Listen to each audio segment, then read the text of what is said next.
कुछ समय पहले की बात है। एक डॉक्टर थे जिनका नाम बी के सिन्हा था।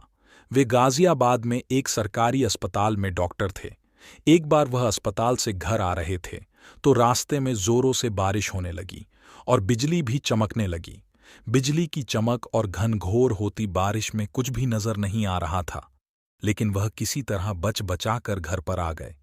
वह बहुत भीग गए थे। वह अंदर आकर बाथरूम में कपड़े बदलने गए थे कि अचानक जोर से कोई दरवाजा पीटने लगा। तब उनकी पत्नी ने दरवाजा खोला कि देखूं बाहर कौन आया है। उसने जैसे ही दरवाजा खोला तो बाहर 20 या 22 साल की लड़की खड़ी थी। वाह, जोर जोर से रो रही थी और बोली कि डॉक्टर साहब को बुलाओ, मेरे पिताजी की हालत बहुत खराब है, जल्दी से चलकर उन्हें देख लें, उनकी हालत बहुत बहुत गंभीर है। डॉक्टर की पत्नी ने बोला, बेटी बैठो, वह कपड़ा बदलकर यहीं पर आ रहे हैं।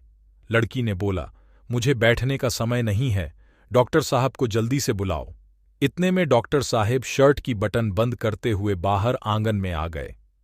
तो लड़की ने झट से पांव पकड़ लिया और बोली, डॉक्टर साहब, आप मेरे पिताजी को बचा लीजिए, वरना वह मर जाएंगे। मैंने बोला कि इतनी रात में मैं घर से बाहर नहीं निकलता। अब तो मानो लड़की सुन्न सी हो गई। डॉक्टर ने सोचा शायद उसके पिता की तबीयत बहुत खराब है। तब डॉक्टर ने कहा, चलो मैं चलता हूं। लड़की ने झट से मेरा बैग उठा लिया। मैंने अपनी कार निकाली और लड़की को बैठने का इशारा किया। शहर से 4 किलोमीटर दूर एक गांव था।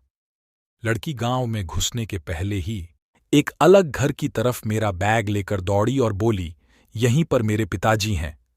और मैं गाड़ी खड़ी करके अंदर आया तो देखा वहां एक खाट पर एक बुजुर्ग व्यक्ति लेटा हुआ था। उसके सिर के पास 2 औरतें खड़ी हुई थीं। मैंने उस बुजुर्ग की कलाई की नस पकड़ी तो मुझे उसकी कलाई बर्फ जैसी ठंडी लग रही थी, मानो इस व्यक्ति के प्राण पखेरु कब के उड़ गए हों। लेकिन वह व्यक्ति धीरे धीरे कुछ बोल रहा था जो मुझे समझ में नहीं आ रहा था, और उसकी बीमारी भी मुझे समझ नहीं आ रही थी। तो मैंने उसे एक दर्द का इंजेक्शन दे दिया और 2 दवा सुबह लेने को बोला।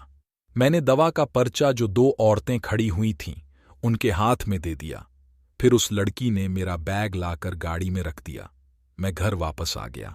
दूसरे दिन जब मैं अस्पताल जाने लगा तो सोचा मरीज को देखता चलूं, जिसका इलाज मैंने कल रात में किया था। जब मैं वहां पर पहुंचा तो देखा वहां कोई घर नहीं था। तब तो मैं चौंक गया। तभी गांव में रहने वाली कुछ औरतें वहां से गुजर रही थीं। मैंने पूछा, जो कल यहां पर परिवार था, वह लोग कहाँ गए? तब वह औरतें मुझे एकटक देखती जा रही थीं। उसमें से एक औरत ने कहा, साहब, आपकी किस्मत बहुत अच्छी है जो आप बच गए। आपने उस बुजुर्ग व्यक्ति का इलाज किया, नहीं तो आज आप जीवित न होते। मैंने पूछा, क्यों? औरत ने बोला, यहां पर कुछ दिन पहले एक परिवार रहा करता था जिसकी ऊपर घर गिरने से सब के सब दबकर मर गए। वह कभी कभी किसी किसी को दिखते हैं, लेकिन जब वह लड़की किसी को बुलाकर लाती है और कोई भी डॉक्टर आने से मना कर देता है तो वह उसको अपने साथ अपनी दुनिया में ले ही जाती है। और यहां पर खंडहर के अलावा कुछ नहीं है। गांव से ये कुछ दूरी पर है। कुछ दिन बाद मेरा ट्रांसफर लखनऊ में हो गया तो मैंने ये बातें अपने परिवार को बताई। आज मैं जब भी उस किस्से के बारे में सोचता हूं तो मेरे हाथ पैर ठंडे हो जाते हैं और मेरा दिमाग काम करना बंद कर देता है, क्योंकि मैंने साक्षात प्रेतों को देखा था। दोस्तों, इस दुनिया में बहुत सारी ऐसी घटनाएं होती हैं जो हमें सोचने पर मजबूर कर देती हैं कि ऐसे कैसे हो सकता है कि कोई भूत किसी डॉक्टर से इलाज करवाए। लेकिन ये सच है और ऐसी घटनाएं लोगों के साथ होती रहती हैं। दोस्तों, अगर सच्ची घटना पर आधारित ये कहानी पसंद आई हो तो हमें कमेंट करके जरूर बताएं। वीडियो देखने के लिए आपका धन्यवाद।